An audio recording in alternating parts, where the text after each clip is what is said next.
is a methodology developed by Pokasur Corporation, and I can describe it as a learning journey.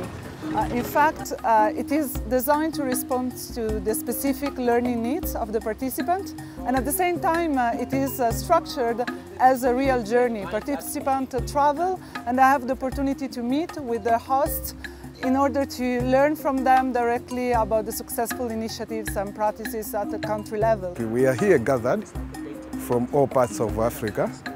We are speaking the same language, and this language is a nutrition language. The nutrition situation is still a big issue. Nutrition was kind of not that in the public domain. I want to say that nutrition really matters. It's creating a generation. So we need to invest on nutrition.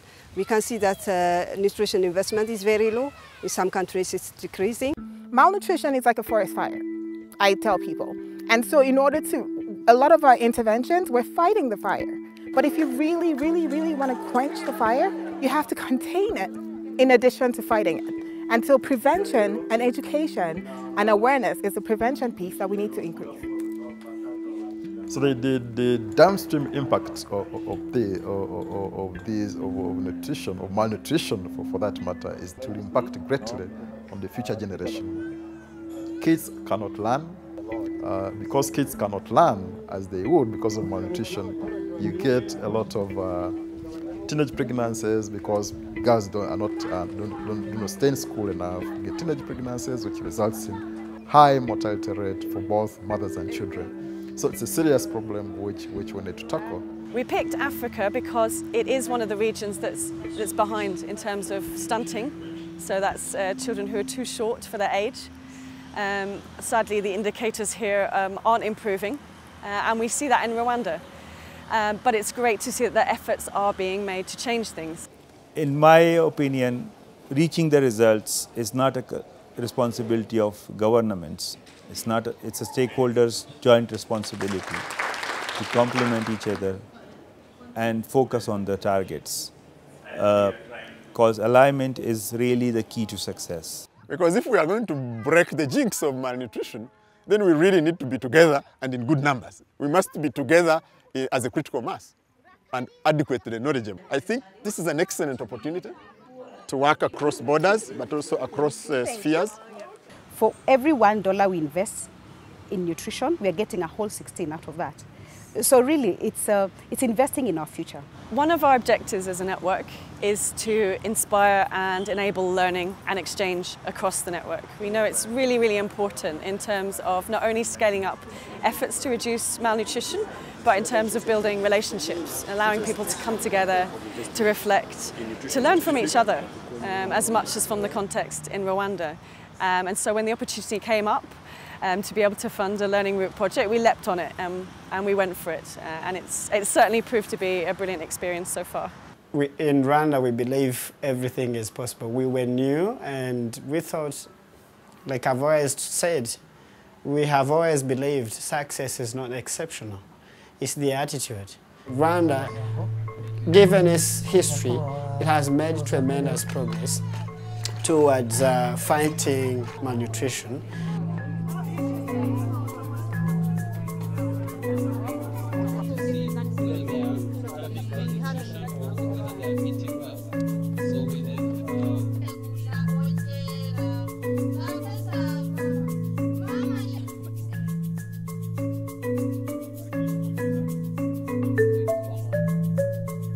Us coming together is one of the results that can be witnessed in Rwanda, that an alliance initially has the freedom to work, has the freedom to bring people together to achieve specific goals. Urunana primarily started as coming in to bridge the gap in communication for behavior change. Radio is a very powerful tool in terms of behavior change. Radio reaches much wider audience than any other medium. And with radio soap opera, it is easy because you bring role models. You take this person that took this trend of life and the consequences that happened. And then you take this positive character that went this way, and then you show the benefits. And they know which behavior to copy and which one to reject. Our case study this afternoon is about nutrition and stakeholder and action mapping in Rwanda. The experience from our country is that stakeholder and action mapping is very important. It's a very important action also to eradicate malnutrition in the country, because once you know partners that are in the country and what actions they are working on, and the gaps, geographic coverage and both beneficiary coverage, you can easily tackle the issues of malnutrition in the country. My wish is for every stakeholder that came to Rwanda to understand that nutrition stakeholder and action mapping is key to address malnutrition in any area, in any country. Because without knowing who is doing what, where, on what actions, what are the gaps, and what needs to be scaled up, you cannot move ahead. Thank you. Go with our backs. Rwanda is really a role model, and I'm really glad we got to see this, because we can learn, and we have learned so much from them in terms of particularly the government's high commitment to the people, the fact that they really want malnutrition to be gone.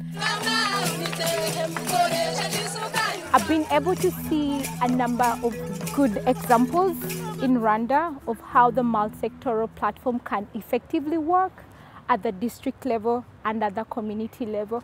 I've seen the way the community owns the nutrition initiatives, and also how the private sector is playing a key, deliberately, a key role in ensuring that malnutrition levels are reduced in the country. So obviously I'm thinking, because of the challenges we have and the solutions that seem to be here in Rwanda to address our challenges, we were invited here for us to learn, and so that we can replicate and improve our own systems back home. I think men's definition of hard work is really hard.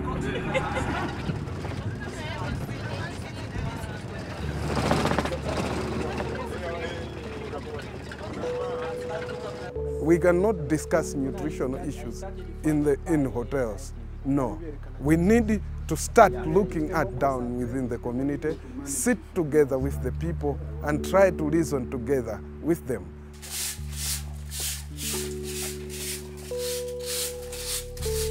Kurinda umworozi ariko umworozi wabigize umwuga. Anze ari byo bintu bishobora kumfasha mu buzima bikanateza umuryango wanjye imbere.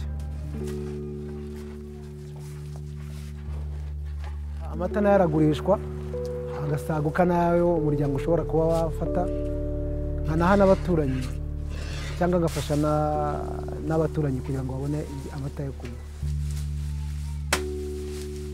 Udamu wari we wahirira inka agakukira inka ngo abe yareba icyo iyo nka imumariye akibure, cyane cyane ko noneho n'amata buriya ariyo afite intungamubiri kurenza ibindi biryo cyangwa ibindi biribwa tuba dufata, cyane ko n'abagabo natwe tutayanga ariko imirire myiza ni ugufata indyo yuzuye. We have the food. We don't need to look elsewhere for the food. We have the food amid distance. We have to prepare it and eat it correctly and properly. There's a proverb that's often quoted, which is, if you want to go fast, go alone. If you want to go far, go together. I think we can do both. Maybe that's a little too ambitious, but that's what we need to do to reduce malnutrition. And I think it summarizes really briefly our work as a network.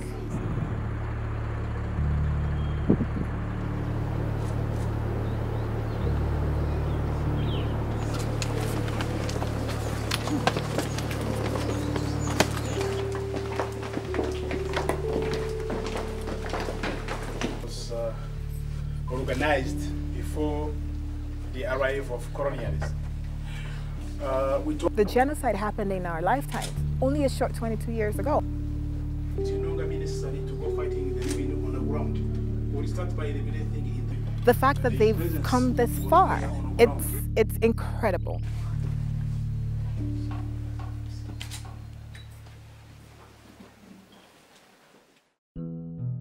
I found the learning route experience amazing. I came with a number of expectations, as usual, but these have been surpassed. We were able to go to the communities and see the way of life of the people, share with them what their challenges are, talk to them and find out how exactly they're viewing this issue of malnutrition and how they are dealing with the consequences. We were just networks. Now we've gotten personal. I know who is from Ethiopia, I know who is from, other countries. Once you get personal, it makes communication much easier. There's so much commonness, synergies that you can bring together. And I think that has been very exciting. Before this learning route, the participants from the Civil Society Alliance, we were literally strangers to each other. But now we are one family that is looking at dealing with the issues of nutrition as a whole and together as a family.